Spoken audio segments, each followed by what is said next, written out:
Bonjour à tous, bonjour à toutes, bienvenue à une nouvelle vidéo pour continuer la présentation des chapitres de première unité phénomènes géologiques internes.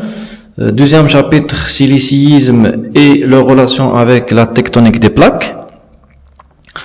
On va voir quelle est la relation ou bien qu'est-ce que ça veut dire un séisme, quelles sont ses manifestations, comment on peut mesurer ces séismes et ainsi de suite, et quelle est la relation entre les séismes et la tectonique des plaques. كما كتلاحظوا هنا عندنا دي ديغا الخسائر الماديه دي فراكتور او نيفو ديال لانفراستركتور ديال البنيه التحتيه مثلا الطرقان هنا دي بوتي باطو دونك transportés par des vagues tsunami à cause des séismes. عندنا la destruction انهيار البنايات à cause des vibrations terrestres كيدير لنا لي ديغا ماتيريال الخسائر الماديه parfois des dégâts. Donc, qu'est-ce que ça veut dire un séisme? Donc, un séisme est une cassure brutale au niveau des roches, au niveau des strates, provoque la naissance des vibrations. Les vibrations ont un point du sol appelé foyer sismique. Donc, après une cassure, بعد واحد الكسر يصيب الصخور نتيجة الضغط la compression. Donc, il y a libération d'énergie dans toutes les directions sous forme des ondes sismiques على شكل موجات زلزالية. Un séisme dure quelques secondes. راه ما كاينش شي séisme dure quelques heures ou bien. Donc il dure quelques secondes seulement. Caractérisé par un foyer et un épicentre. Donc l'épicentre c'est le point le plus proche du séisme. هي قريبة المنطقة ديال نشوء الزلزال. On va voir ça par la suite. Donc l'enregistrement et propriété des ondes sismiques. Les séismes provoquent des vibrations qui se propagent dans toutes les directions. في جميع الاتجاهات. De l'espace se forment des ondes sismiques. Donc, comment on peut mesurer les séismes? Comment on peut capter les ondes sismiques? Donc, ces ondes enregistrées à l'aide des sismographes. Donc, l'appareil كتسمى sismographe. Le stylo, donc ce stylo donc avec un cylindre qui tourne, donc il y a les enregistrements qui s'appellent sismogrammes. Donc les enregistrements des vibrations des séismes appelés sismogrammes. Donc l'appareil كتسمى sismographe, بينما la représentation ou bien l'enregistrement كتسمى sismogramme. L'origine des séismes est le lieu de rupture. Donc, on a une cassure au niveau des strates, au niveau des roches. Donc, le point de départ du séisme, la naissance d'un séisme, appelé foyer sismique. Donc, quand on a la projection à la verticale, le point est l'épicentre. On a les ondes sismiques. Donc les ondes, on remarque qu'elles sont propagées dans toutes les directions. Donc je répète, le point de départ c'est le foyer sismique. Le point le plus proche du foyer sismique à la verticale c'est l'épicentre. Donc on remarque ici les habitats, les constructions juste à côté de l'épicentre sont influencés par l'intensité sismique et confirment les dégâts matériels. Et lorsqu'on s'éloigne de l'épicentre, c'est-à-dire en s'éloignant du foyer, le point de naissance, donc l'intensité diminue. Donc les habitats qui homa. Donc l'épicentre est le point qui fait l'intensité sismique très intense car il est proche du foyer sismique. Donc plus on s'éloigne de l'épicentre, l'intensité devient faible. Maintenant, on peut distinguer entre trois types de ondes. Donc là, l'appareil. Donc l'appareil sismique, les sismographes, donc tout ce qui est capté les ondes horizontales, les ondes verticales et les ondes de surface. Maintenant, je vous les types des ondes. Donc les ondes P primaires, donc sont plus rapides et se propagent dans tous les milieux, c'est-à-dire se propagent dans les solides, dans les liquides et dans les gaz. Qui même le milieu, les ondes se propagent dans toutes les directions et tout l'état de la matière. Le sens de vibration est parallèle à la direction de propagation. Donc il est parallèle de propagation. غادي نشوفوا واحد الشيما par la suite كيبيناش. Les ondes S secondaires arrivent après les ondes P. كاين واحد décalage de temps, واحد retard. Ils se propagent ou bien ils ne se propagent pas dans les milieux liquides. Donc les deux se propagent seulement dans l'eau solide. Le sens de vibration est perpendiculaire à la direction de propagation. Donc perpendiculaire, عمودية أو متعامدة مع le sens de vibration. Les ondes L longues, les plus tardives, ils se propagent à la surface de la Terre. Le plus dangereux, les ondes sismiques se propagent de manière donc ondulatoire, à la شكل تموجات كتكون في la surface. Donc voilà, غادي نشوفوا le sens de déplacement des ondes. Les ondes P, les ondes S, les ondes L. Donc les ondes P se déplacent de manière. Donc le sens de propagation des ondes. Donc les ondes P se propagent de manière donc parallèle. Les ondes S se propagent de manière perpendiculaire, de manière verticale au sens de déplacement. Et les ondes L de surface se propagent de manière donc se forment des ondulations à la شكل تموجات donc qui sont décalées les unes par rapport aux autres. C'est les ondes les plus dangereuses les séismes. Maintenant, comment évaluer l'intensité d'un séisme? Donc, pour mesurer l'effet ou bien les effets d'un séisme, on utilise deux échelles, MSK et l'échelle de Richter. MSK donc permet de mesurer l'intensité d'un séisme, il se compose de 12 degrés selon l'intensité. Donc il prend en compte les types de construction et les degrés de dommage. يعني كيعتمد على الخسائر المادية. Donc il est constitué de 12 degrés. Donc هاد les degrés de كل ما كتزاد كل ما كيكونوا les dégâts importants. Voilà les dégâts. مثلا l'intensité 6, les meubles lourds se déplacent, de nombreuses personnes ont peur, des tuiles tombent et des toitures, ainsi de suite. Maintenant l'échelle de Richter. L'échelle de Richter donc permettant de mesurer la magnitude, c'est pas l'intensité, c'est la magnitude, c'est-à-dire l'énergie libérée par un séisme. La mesure de la magnitude est calculée à partir du signal enregistré sur le sismographe. Il comprend 9 degrés. Donc fait 9 degrés. مثلا السيزم ديال الحوز 7.4 donc il est important كما شفتوا كاين فيه لي ديغا ماتيريال بزاف et dégâts humains aussi. Donc important dégâts à l'épicentre, secousse ressentie à plusieurs centaines de kilomètres. L'échelle de Richter peut relier à l'échelle de Mercalli, donc MSK, par la formule suivante. M, la magnitude, égale 1 plus 2I, c'est-à-dire jauge de l'intensité, sur 3. Donc la magnitude et l'intensité du séisme. Donc il y a la relation qui relie les deux échelles. La représentation de l'intensité d'un séisme échelle MSK par des courbes. Donc ces courbes appelées ISO-ZIEST. ISO, c'est-à-dire même intensité sismique.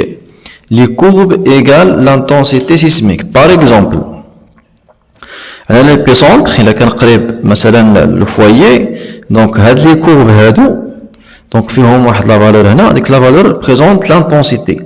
Donc à ce point-là 5, 5, 5, ainsi de suite. Donc la liaison, on relie les points en même intensité sismique. Donc les courbes اللي كنحصلوا في la carte sismique كتسموا les courbes ISO-ZIEST, c'est-à-dire les points en même intensité sismique. Le point en surface situé à la verticale appelé l'épicentre. Donc il y a qu'un de le foyer, donc le point à la verticale كتسمى l'épicentre. Les ondes sismiques, donc il est utilisé pour déterminer la structure interne de la Terre. Donc la structure interne de la Terre, donc on connaît par le phénomène de réflexion, l'in'ikās. Les géologues ont utilisé cette propriété des ondes pour déduire la structure interne de la Terre. Notion de la discontinuité. Qu'il y a la continuité, la discontinuité, chez Haja non continue. La discontinuité est une surface qui sépare deux enveloppes terrestres différentes et se caractérise par une variation brutale de la vitesse des ondes sismiques. Par exemple, la structure interne de la Terre, donc on peut distinguer trois discontinuités. Donc la discontinuité de Mohovitch, donc qui sépare, donc la discontinuité sépare donc la croûte, dans la croûte continentale, dans la croûte océanique, l'océan, le Mohit, l'enveloppe l'eau, il y a la croûte. Donc on distingue la croûte océanique mais la croûte continentale. Il est séparé du manteau par Moho. Donc le Moho a dit, c'est une discontinuité qui sépare la croûte et le manteau. Le manteau a fait le manteau supérieur, le manteau inférieur. Donc, il est séparé du noyau par la discontinuité de Gutenberg. Donc, la discontinuité de Gutenberg sépare le manteau et le noyau. Et la dernière discontinuité, c'est la discontinuité de Lyman. Donc, qui sépare noyau interne et noyau externe. Donc, je répète. Donc, trois discontinuités. Discontinuité de Moho qui sépare la croûte avec le manteau. La discontinuité de Gutenberg qui sépare le manteau avec le noyau externe. Et la discontinuité de Lyman, donc, qui sépare le noyau externe et le noyau interne. Donc, on peut distinguer ici trois enveloppes du globe terrestre. Donc, la croûte, qui comprend la croûte continentale et la croûte océanique. Le manteau, fait un manteau supérieur et un manteau inférieur, et noyau, fait un noyau externe et un noyau interne. Donc la croûte composée de la croûte océanique et croûte continentale, le manteau supérieur, c'est la partie solide formant avec la croûte la lithosphère. Donc comme vous voyez ici, la partie supérieure du manteau supérieur, donc on parle de un domaine qui est solide. La croûte continentale mais la croûte océanique, la structure, bien l'état ديالهم il est solide. Le manteau supérieur, la partie supérieure dialo, il est solide. Donc je mets juste ce qu'on appelle lithosphère. Donc qu'est-ce que ça veut dire lithosphère? Lithosphère c'est la croûte plus la partie supérieure du manteau supérieur. La lithosphère, si la croûte, que ce soit continentale ou bien océanique, avec la partie supérieure du manteau supérieur. Voilà comment déterminer, les géologues déterminent la structure interne du globe terrestre par l'utilisation de la vitesse des ondes sismiques. Donc, ils ont remarqué que au cours de la variation des ondes sismiques, il y a le passage d'un milieu à l'autre, c'est-à-dire l'état physique des différents enveloppes se diffère l'un de l'autre. Par exemple, la vitesse des ondes S et la vitesse des ondes P. Donc P est plus rapide que S, bien sûr. Déjà donc on remarque à ce niveau-là qu'il y a une augmentation des deux ondes. Donc là je les milieux هذا غادي يكون فيه la projection au niveau de la discontinuité de Moho. Donc هنا كاينه première discontinuité علاش حيت كاينه variation au niveau de la vitesse des ondes P et S. Donc PS augmente jusqu'à il arrive à la deuxième continuité entre le manteau inférieur et le noyau externe, où on remarque une diminution rapide des ondes P et la disparition des ondes S. Donc pourquoi les ondes S ont disparu au niveau de contact entre le manteau inférieur et le manteau externe? Entre le noyau externe, les ondes S.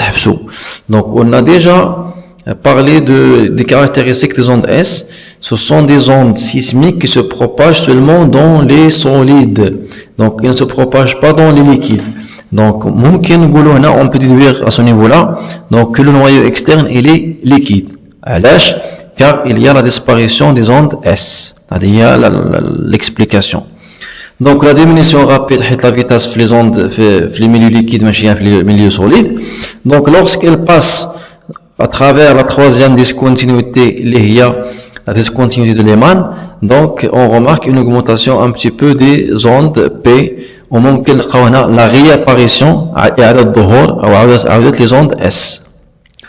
Voilà qui fait la structure interne en se basant sur la vitesse des ondes sismiques.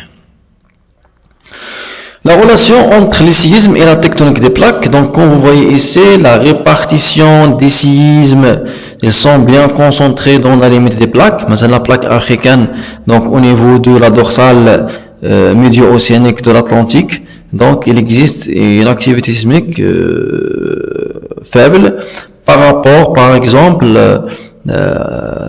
à la partie ouest de l'Amérique du Nord ou bien du Sud, où il se concentre bien les séismes. Donc, on a un phénomène très important, les séismes, c'est le contact entre la plaque océanique et la plaque continentale. Donc, on a la répartition des séismes ne se fait pas au hasard, mais se fait de manière où il se concentre principalement sur les limites des plaques.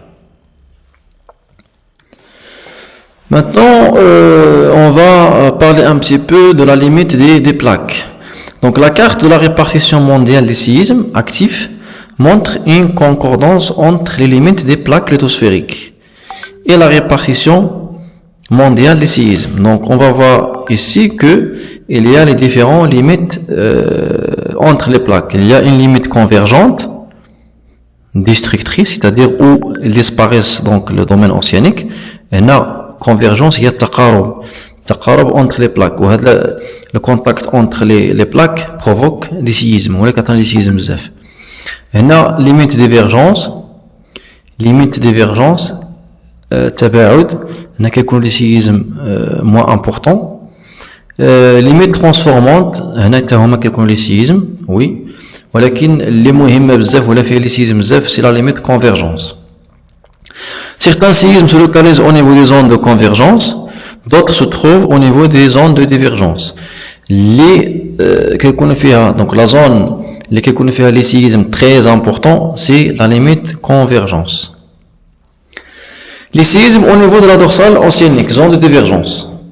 Donc l'axe de la dorsale ou rift est le siège de nombreux séismes le long des failles et des fractures conséquentes à la distension. Donc, à ce niveau-là, donc, le rift continental caractérisé par un ensemble de failles normales, donc des failles, des fractures. Au niveau de ces fractures, donc, naît des séismes, mais de faible intensité. La convergence, c'est la divergence. Les zones de divergence océanique se caractérisent par une activité sismique à faible profondeur, tout le long de la dorsale océanique. Voilà comment se fait donc la naissance des dorsales océaniques. Donc, l'étape l'oula, le rifting, donc l'activité magmatique le tête. Donc, la fracturation, qu'est-ce qu'on a là, se forme des failles. Par la suite, des effondrements ou là, le takoun les bassins, les failles normales, donc, le développement de le rift.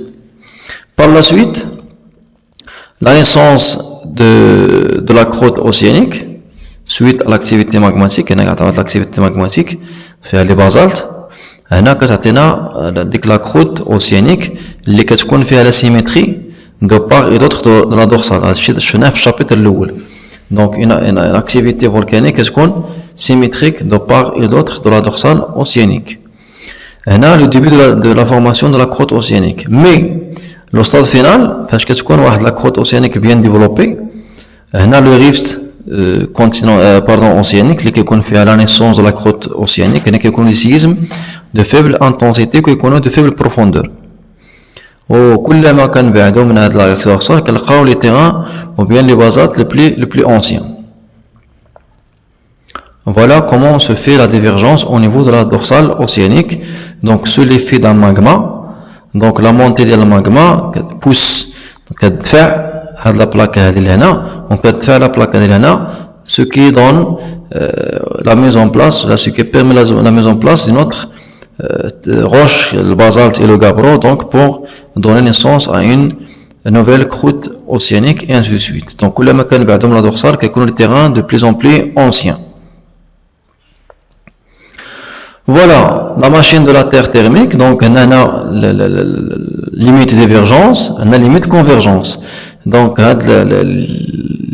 les courants ou le moteur, le محرك الأساسي ديال هادشي كامل هو les courants de convection qui proviennent de la profondeur. يعني تيارات الحمل الحرارية هما اللي كيحركوا les plaques les unes par rapport aux autres selon deux types de mouvements, de limites. Donc, soit limite divergence, donc à ce niveau-là se fait la naissance des plaques océaniques, comme tu vois la couleur vert clair et vert foncé. Donc, il y a une similitude, une symétrie de part et d'autre de la dorsale. Donc, la plaque, lorsqu'elle subit plus vieille, donc elle s'enfonce vers la profondeur, vers la sténosphère, donc en provoquant la disparition du domaine océanique et d'une activité sismique et volcanique importante. Donc la machine, c'est les courants de convection. On a les limites convergence et les limites des divergences. Au niveau des ondes de convergence, la plaque océanique dense plonge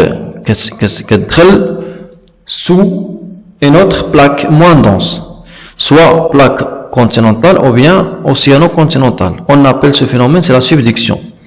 Donc, on a le phénomène de subduction. Qu'est-ce que ça veut dire subduction? Et l'enfoncement d'une plaque océanique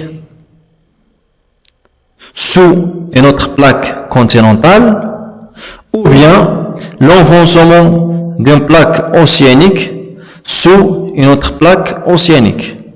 وهذه اللي كتوقع l'enfoncement ولا le plongeon, c'est une plaque plus dense, يعني عندها واحد الكثافة كبيرة, plus dense, plus vieille et plus froide.